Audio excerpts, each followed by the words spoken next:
आइए जानते हैं बाटी का आविष्कार क्यों, कहां, कब और कैसे हुआ। बाटी मूलतः राजस्थान का पारंपरिक व्यंजन है। इसका इतिहास करीब 1300 साल पुराना है। 8वीं सदी में राजस्थान में बप्पा रावल ने मेवाड़ राजवंश की शुरुआत की। बप्पा रावल को मेवाड़ राजवंश का संस्थापक भी कहा जाता है। इस समय राजपूत सरदार अपने राज्यों का विस्तार कर रहे थे। इसके लिए युद्ध भी होते थे। इस दौरान ही बाटी बनने की शुरुआत हुई। दरअसल युद्ध के समय हजारों सैनिकों के लिए भोजन का प्रबंध करना चुनौतीपूर्ण काम होता था। कई बार सैनिक भूखे ही रह जाते थे। ऐसे ही एक बार एक सैनिक ने सुबह रोटी के लिए आटा गूंथा, लेकिन रोटी बनने से पहले युद्ध की घड़ी आ गई और सैनिक आटे की लोइयां रेगिस्तान की तपती रेत पर छोड़कर रणभूमि में चले गए।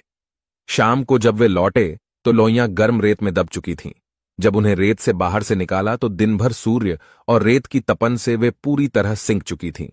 थककर चूर हो चुके सैनिकों ने इसे खाकर देखा तो यह बहुत स्वादिष्ट लगी। इसे पूरी सेना ने आपस में बांटकर खाया। बस यहीं इसका आविष्कार हुआ और नाम मिला बाटी। इसके बाद बाटी युद्ध के दौरान खाया जाने वाला पसंदीदा भोजन बन गया।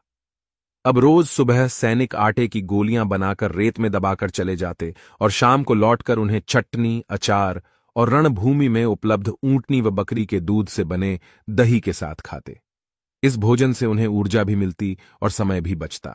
इसके बाद धीरे धीरे यह पकवान पूरे राज्य में प्रसिद्ध हो गया और यह कंडों पर बनने लगा। अकबर के राजस्थान में आने की वजह से बाटी मुगल साम्राज्य तक भी पहुंच गई।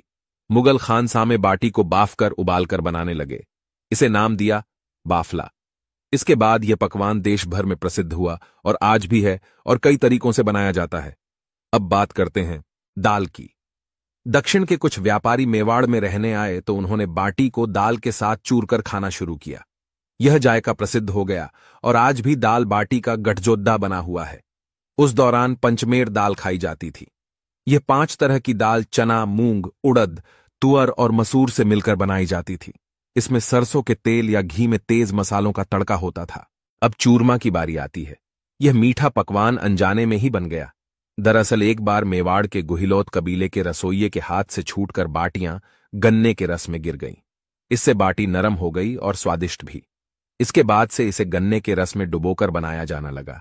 मिश्री, इलायची और ढेर सारा घी भी इसमें डलने लगा।